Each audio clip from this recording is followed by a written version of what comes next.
الحمد للہ وحدہ والصلاۃ والسلام علی من لا نبی بعدہ اما بعد۔ کیو ٹیلی ویژن دیکھنے والے تمام ہی ناظرین کو پوری دنیا میں جہاں جہاں اس وقت ہماری یہ نشریات دیکھی جا رہی ہیں، انتہائی محبت، خلوص، ادب اور احترام کے ساتھ عامر لیاقت حسین کا السلام علیکم۔ آئیے اپنی اصلاح کریں۔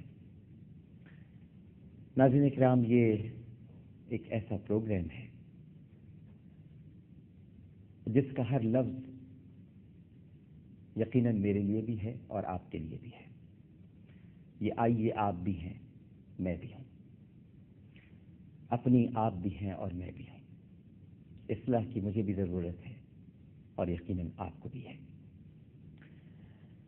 اس لیے کہ یہ ماہ مبارک جو ہمیں قسمت سے ملا ہے، اللہ سبحانہ و تعالی قادر مطلق ہے، چاہتا تو ہمیں یہ رمضان نہ ملتا۔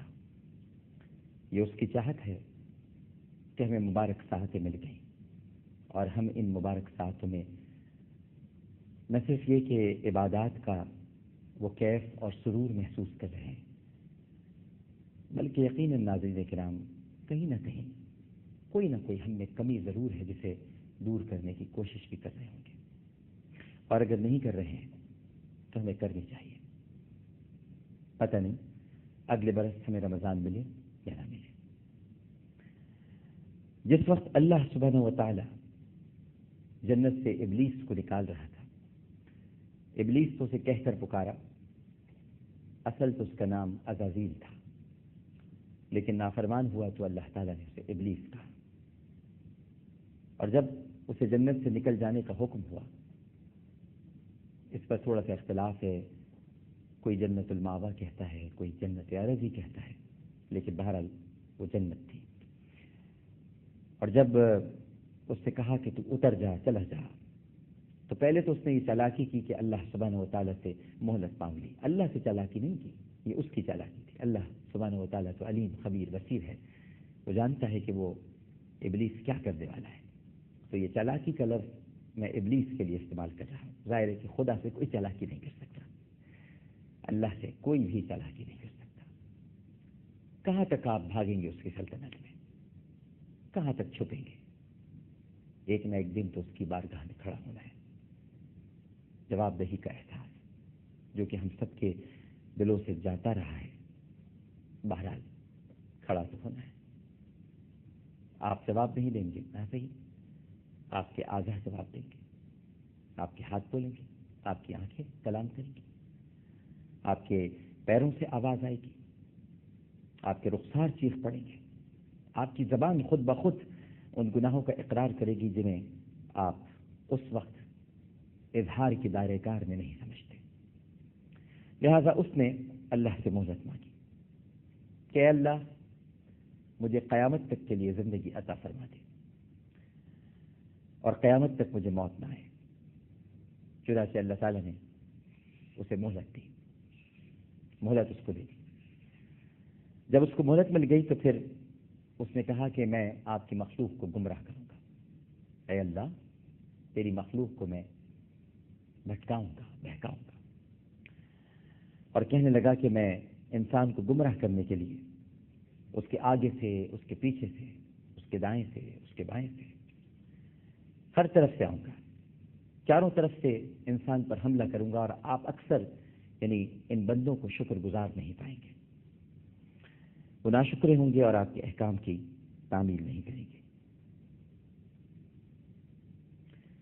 اگرچہ ناظرین کرام اللہ سبحانہ و تعالیٰ نے اسی وقت شیطان سے یہ فرما دیا تھا کہ تم کیا کہہ رہے ہو کہ تم دائیں سے، بائیں سے، اوپر سے، نیچے سے، ہر جگہ سے میرے بندوں کو بہکاؤ گے، اور چاروں طرف سے بہکانے کے بعد تم یہ بھی کہہ رہے ہو کہ اے رب، تو ان میں سے اکثر کو شکر گزار بندہ نہیں پائے گا۔ تو یہ تو کیا شیخی بگاڑتا ہے؟ کیا کہنا چاہتا ہے تو اپنے رب کے سامنے؟ تو طاقتور ہو گیا ہے، تیرے اندر بڑی طاقت آ گئی ہے، بڑی قدرت ہے، تیری حیثیت کیا، تیری اوقات کیا؟ یہ تو میں نے تجھے مہلت دی ہے، میں تجھے مہلت نہ دیتا تو کیا بہکا سکتا تھا؟ اس لیے فرمایا کہ تو بہکا۔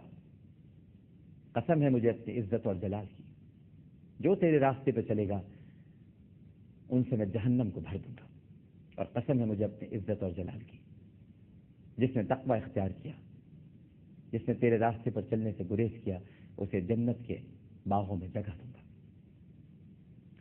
اب اس سے بڑھ کر اور کرم کیا ہوگا ناظرین کرام کہ آپ نیکی کا ارادہ کرتے ہیں تو نیکی لکھ لی جاتی ہے، اور آپ گناہ کا ارادہ کرتے ہیں تو اس وقت تک گناہ آپ کے نامہ اعمال میں درج نہیں ہوتا جب تک کہ وہ گناہ آپ سے سرزد نہ ہو جائے،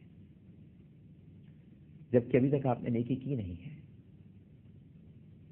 آپ کا جی چاہتا ہے کہ آپ فجر کی 2 رکعت موقدہ پڑھتے ہیں، اور موقدہ کے بعد آپ کا جی چاہتا ہے یقیناً اس فرض کی ادائیگی کے لیے، اور پھر آپ کا جی چاہتا ہے کہ میں بقیہ وقت نوافل میں گزاروں، ارادہ کر لیا، ہمت نہیں ہوئی، صرف ارادہ کر لیا۔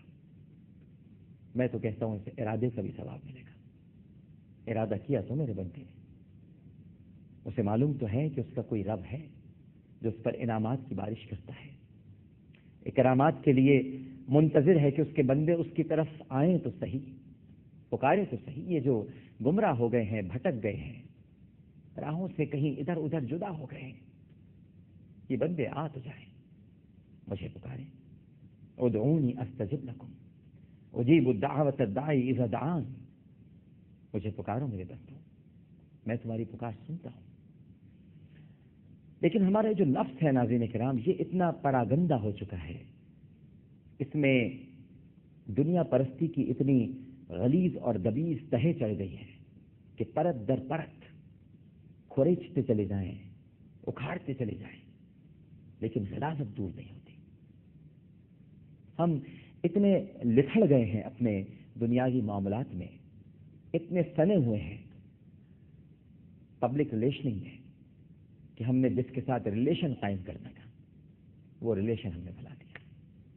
بس پبلک کے ساتھ ہمارا ریلیشن قائم ہو جائے، پی آر بن جائے، لیکن اے آر نہ بنے، ہماری اللہ کے ساتھ ریلیشن نہ بنے، جو اصل رشتہ ہے، جو رشتہ قائم کرنا ہے، جس کے لیے بندوں کو تخلیق کیا گیا ہے کہ ہم اپنے رب کے ساتھ عبادت کا رشتہ، عبودیت کا رشتہ، بندگی کا رشتہ، غلامی کا رشتہ، سجدوں کا رشتہ، قیام کا رشتہ، دعا کا رشتہ، معافی کا رشتہ، استغفار کا رشتہ، اس کے حضور گل گلانے کا رشتہ اختیار کریں، لیکن نہیں، ہم وہ رشتہ اختیار نہیں کرتے۔ ہمیں ناظرین کرام یہ احساس تو رہتا ہے کہ کوئی انسان ہم سے ناراض نہ ہو جائے، کسی کی طبیعت پر کوئی بات گرا نہ گزرے، لیکن ہم یہ بھول جاتے ہیں کہ ہمارا خدا بھی ہم سے ناراض ہے، ہوتا نہیں ہے بلکہ ہے ناراض۔ آپ اپنے ارد گرد دیکھیے، برکت اٹھتی جا رہی ہے۔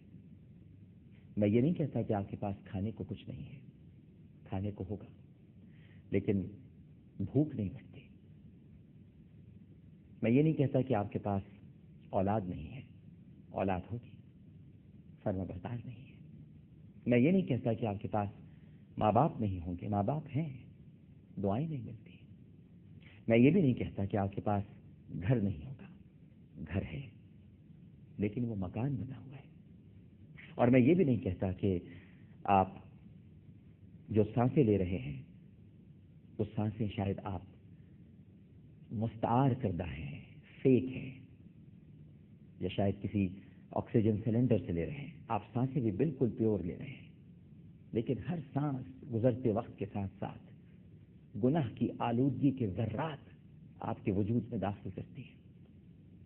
ہر چیز سے برکت اٹھتی جا رہی ہے۔ لوگ کما کے لاتے ہیں، کمائی میں برکت نہیں۔ 100 روپے کس طرح ختم ہو جاتے ہیں پتہ ہی نہیں چلتا۔